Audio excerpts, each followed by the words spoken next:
There's a certain hatred that I have for the games media. Now, the hatred itself is, in my opinion, absolutely justified because they have shown themselves to be the enemy of gamers and specifically the games industry the- for the last decade. And I think it's become more and more pertinent and apparent as time has gone on, especially now.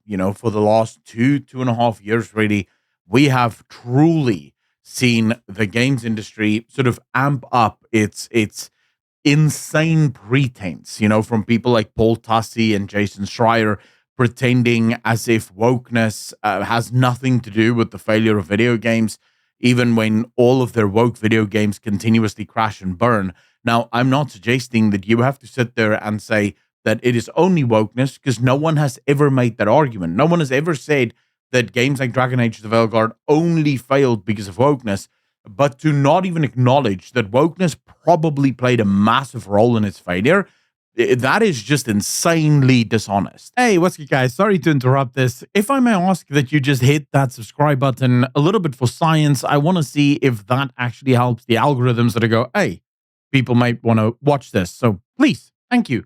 Bye. Of course, we now have people like Kotaku. Now, of course, Kotaku is really a bastion of lies and deceit, but they come out with probably one of the most 1984 headlines I've ever seen in my entire life.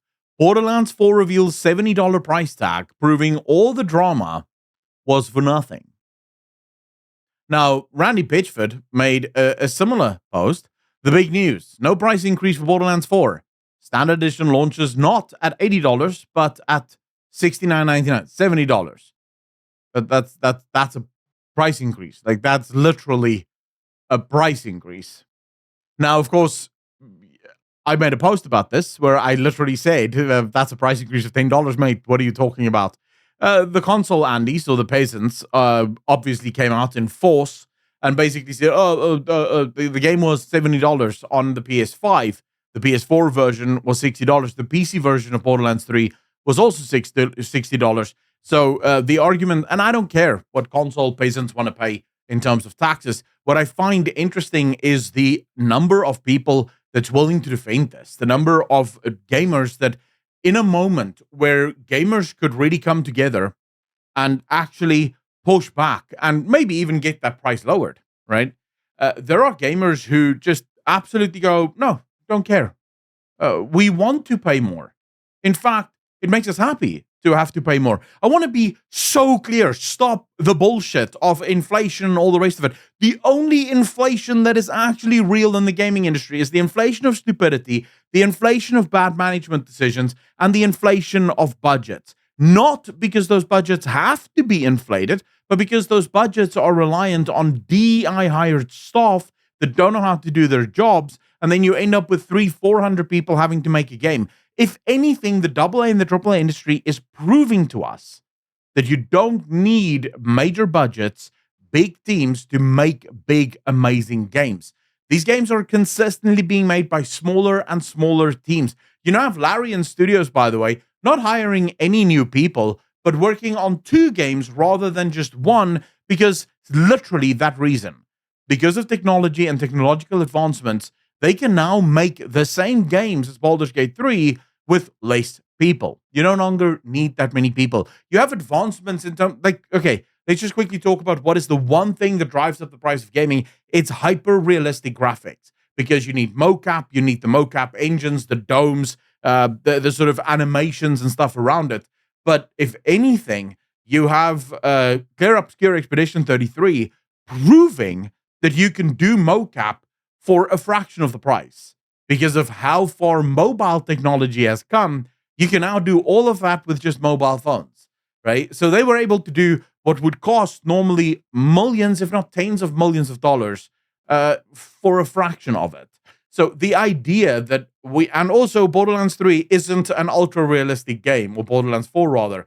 The graphics aren't ultra-realistic, they're heavily stylized, which already should save you money. So if you knew how to run a studio, you wouldn't end up with massively inflated budgets like Randy Pitchford bragged about, where he said, the budget is double what it was for the Borderlands 3. And it's like, well, why would you make the budget double?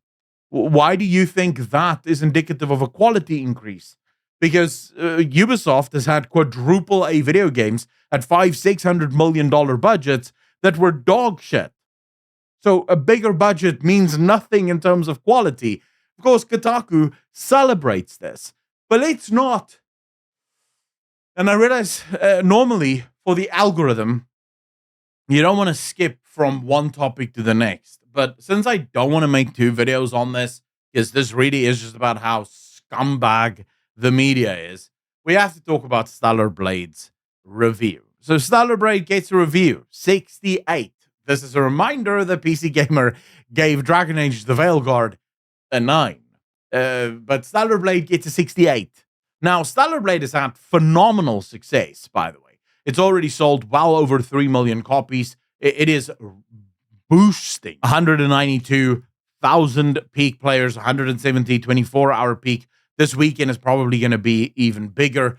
The game is absolutely going from strength to strength, and yet PC Gamer, their job supposedly is to tell gamers whether or not they should be playing games.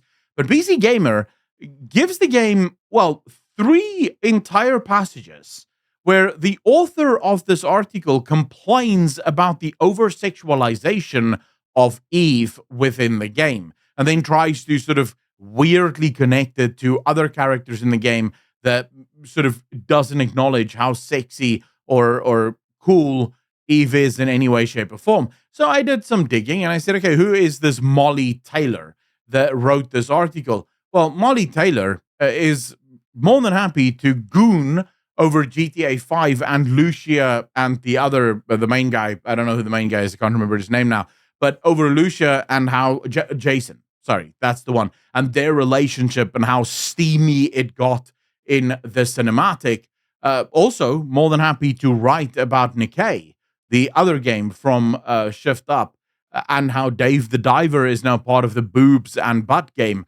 But of course, when it comes to Stellar Blade, the problem is because Stellar Blade is celebrated by the anti-woke as a response to woke journalists and woke gaming industries, they have to hate it. I will remind you that this same outlet, PC Gamer, celebrated bare sex. They thought bare sex was an amazing step forward for the gaming industry and for morality just more in general. But of course, Stellar Blade having a woman, based on an actual woman, by the way, be feminine and happy within her femininity, that is a bridge and a step too far. You cannot hate these people enough. There is no way to hate these people enough. You have to hate them more. Every single time they speak, they lie, including when they say and the. Everything is a lie with these people, and it is disgusting. Ladies and gentlemen, let me know in the comment section down below what you feel of the gaming industry specifically. How do you feel about the price point of Borderlands 4? Do you think it deserves to be 70 buckaroos, or do you think that might just be a bit too high? I'd love to read your thoughts. As always, hit the like if you liked, the dislike if you didn't, and I will see all of you in the next one. Peace.